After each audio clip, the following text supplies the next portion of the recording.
This ain't no audiobook. This ain't a radio play. This is a Happy Cloud AudioToon.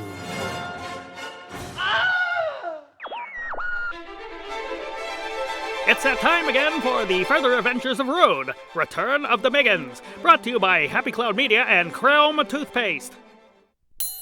Back to Chapter 18. Someone forgot the handbasket.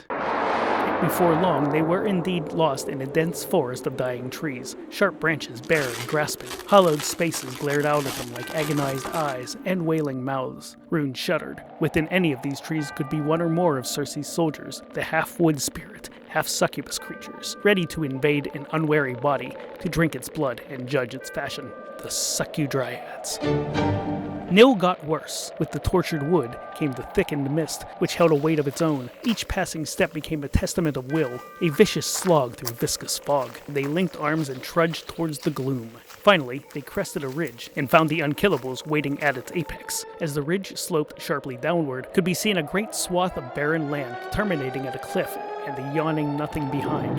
Around them, a biting wind howled and chilled. Blackened, charred tumbleweeds blew past on a wind that clawed at them as they staggered on. Before them lay a great deserted swath of blacktop, cracked and pitted, its painted grid barely a memory. A ragged banner flapped between two great posts, its message faded by time and weather, but still legible. Abandon all hope, ye who wish to park here. It was across this seared expanse of car park that they would travel to reach the unremarkable structure beyond. Teetering on the very brink of a bottomless doom, a vast chasm, the void of voids, squatted a flat, utilitarian, brutarian box building. All of its neon signage either flickered, sputtering or buzzing, or dead and silent and indifferent. It was a place through which all damned souls must pass. Tempted and distracted they would be by the offerings, betrayed by the high price they would pay, then left to wander, confused and abandoned, within its labyrinthine passageways, never finding the restrooms nor customer service, learning all too late that none within validated parking. Before the thoroughly fearless Miggins, though in truth perhaps only 91% fearless at average, was the fortress gateway and the first of their tasks to surmount, boasting all manner of garden variety untrogly delights, fantastic deals, a food court, bowling alley, and mini golf course. The Abyss Mall. Chapter 19. Canto 2. The Abyss Mall.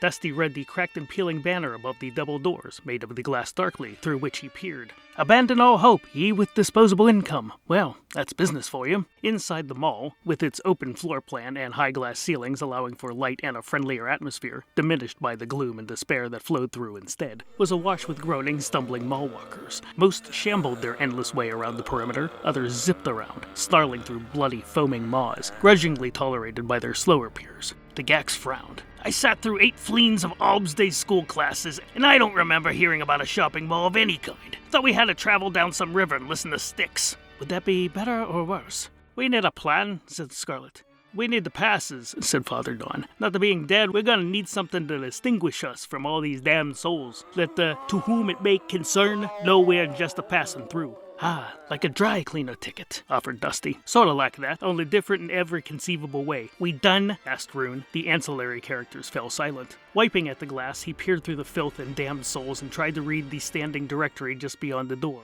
You are here! One bit of it read. You thought you were here! Read more. You're meant to be here! It finished, all with arrows pointing at different parts of the map. Abandon all hope, you weren't kiddin'. All right, said Scarlett, doing roughly the same thing as Rune, only with better eyesight thanks to LASIK. Since the brother seems to... Where's brother Theodore? He had wandered off to the right. They found him at the very edge of the parking lot, glaring at the yawning nothingness. Don't you yawn at me, he warned it. He's having a staring contest with the Abyss, said the Gax. Father Dawn nudged the monk with his elbow. Say, you stare into the Abyss, it's gonna stare right back at you. It did, and neither of us liked what we saw. They dragged the monk back to the front doors. The walkers within finally noticed them and stacked up against the glass, saliva and forehead grease yucking it up all the worse for the peering through. Okay, said Scarlett. I'm going to read off the names of some stores. You tell me which one feels right for giving out hell passes. She began. J.C. Gehenna's, the Dismaedonna Star, Unbuild-A-Bear, Banana Colonic, Amber Zombie and Lich, scalding topic? Oh, that's right across from a Crispy Screams. She paused. Brother Theodore arched an eyebrow, indicating that she should either continue or that he was about to sneeze. She opted for the former. All right. Victoria's testimony. Fashion slug. Coventry Lanes. Oh, that's the bowling alley run by woman demons. Good for them. The brother made a motion with his hands, signaling her to get on with it. She sighed. Fine. Bed, Baphomet, and beyond. Infinity 21. Semios Club. Thanos for the memories. Here's the food court. All right. Cronenbergers. You're on the menu too. Oh, that's cute. Baskin and Beelzebub's single flavor head cheese. McMammons. They have a slide and a ball pit. Oh, there's also a Tim Hortons. Oh, I get it, said Dusty. This is the bad place. Nothing else, the old monk croaked. Scarlett went back to peering. There are some banners.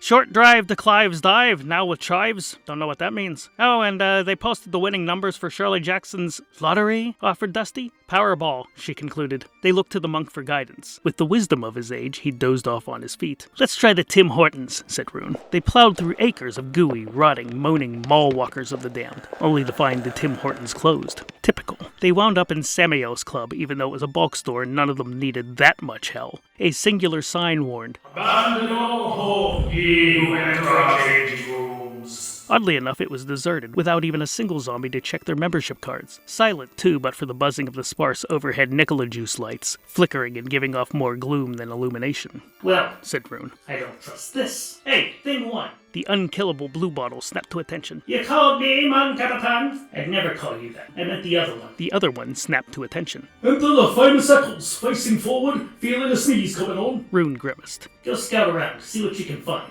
Bluebottle looked wounded. The wolf sighed. Both of you? Just like that, Bluebottle's spirits were restored. He and Eccles skipped off in opposite directions. One of them sneezed, but not the one that had needed to. Venturing forward, the Miggins found only bare shelves, not just picked over, but devoid of anything even remotely purchasable. Nary a stack of tires, nor a bank of low-priced flat-screen Palantirs to be found. So much for the store that was meant to have everything, but that was hell for you. Just as they who had entered were about to abandon all hope, they heard Eccles shout. Might have found something. Indeed, a something was found, alone on the dusty floor of the otherwise empty aisle 4, supposedly meant for kitchen supplies, snow shovels, and block-long writing desks, was a box of breakfast cereal, Cenobites. Trademark. From General Sin's, Part of a balanced breakfast. provided it was consumed with 500 calories worth of actual food. On the front, the grinning cartoon mascot, a chalk-white humanish into whose bald head was hammered dozens of tiny nails, announcing that all your favorite vices now came in marshmallow form. Pink lust,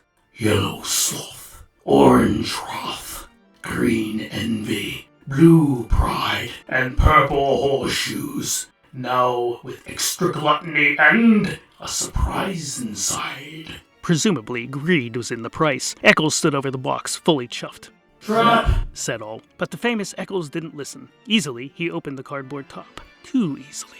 It should have been a giveaway, but foolishly he forged ahead. Eccles, you fool! Shouted Bluebottle. You'll get deaded! Bound for glory I am, Eccles retorted. or at least to a meal, dry though it will be. The marshmallows will gum up your choppers! No sooner had Eccles parted the rectilinear flaps, which sounded much dirtier than it was meant to be, than the trap was sprung. A quartet of rusty hooks trailing rustier chains shot from the dark interior of the breakfast cereal and tore into Eccles' flesh at all the tenderest areas. St. Sebastian's archery set! There was a surprise inside! Dusty exclaimed, as Eccles protested being torn asunder. Oi! Oi! Oi! Amidst much struggle and complaining, Eccles fought valiantly against the infernal chains, right up until the moment he gave up. Whoa! With an eerie clank, the chains retracted, the hooks dragging Eccles along with them. Kicking his legs to the end, screams never abating, Eccles vanished into the box, Yo! thoroughly deaded. Exit Eccles with both boots on. Said Bluebottle, not deaded and smugly so. The former octet, now numbering only 7, having diminished by 1, stood silently in their subtraction, facing cold math squarely in its indifferent face. No one moved. None wanted to be the first to acknowledge the witness horror, for surely this was just the latest in the atrocities that they were sure to be privy to, hell being hell and all. It was Bluebottle again who broke the silence. Show off! He said, aghast. The Gax gasped, and the priests retreated, but Bluebottle would have none of it. Just give us a second. He'll be right back and all puffed up and full of himself. They waited. Bluebottle continued to look sour. He's always like this. Hook me a slipper, I'll be home for 8 years. Or whatever it is he's famous for saying. Probably not that. Said the Gax. The box shuddered. It was subtle at first, more of a shimmy, a mild stretch. Then the top flaps peeled apart, which, again, sounds dirtier than intended, and the box seemed to bulge at the waistline. Should rectangular containers be concerned about such things, the bulge grew bulgier, and then it made a sound similar to, if not exactly like, Blah! immediately after this, Blah! bile and dark blood and vile nastiness geysered forth, showering the ceiling with the very effluvia of cocytus. The box vomited up the famous Eccles. He splashed down upon the now quite disgusting floor, grumpier than he had been prior to the hooks, the chains, and the blurg knows what within. He gurgled to no one in particular. I think I should like to return the uneaten potion for the refund. Father Dawn tutted. See, that's why I only eat the daddy-os. Trademark. The breakfast of beatniks. Worst that happens, little heartburn. Maybe some blank verse. We're getting nowhere. Said Rune. And if that's where you want to go, Came a bright and happy voice from behind them. I can get you there in a jiffy. Slowly they turned, dressed in a sharp uniform of cornflower blue. The being within, humanish, female-ish, had clearly been through some snee. From the neck down, where there should be attached flesh, was merely exposed red muscle, and also sinew, and some bone, all glistening yuckily in the unnatural light. To match the voice, always helpful, always pleasant, hooks at her mouth grew the corners into an internal smile. Hooks, too, pulled her eyelids into perpetual wonderment. Her teeth had been filed down to be perfectly even, and all were perfectly white. The eyes had been similarly bleached, with buttons of bright blue matching her uniform, sewn right into the vitreous humor. I'm Skipper Virgilia, your mall guide. She chirped. I know this mall like the flayed skin and splinter bones of the back of my hand. Ask me any question. No one wanted to go first. Finally, the Gax spoke up. Is it a taco hell? I'm sorry. We only had a Chipotle. Close enough. It was hard to look at Virgilia, even if she hadn't been rendered a cheap parody of humanity. Her cruel, obsequious optimism was grating. Y'all look like you want to reach a certain level of hell, but don't want to be trapped down here forever. Am I right? We need to reach Dismaedonna, said Rune, since no one else was about to and he was the main character. Aw, Said Virgilia, clasping her hands before her in glee. y'all here to see Circe. Bless your hearts. Okay, so what do we gotta do here? What, we gotta take a trek through a mountain or something? Maybe trudge through some Bolgia?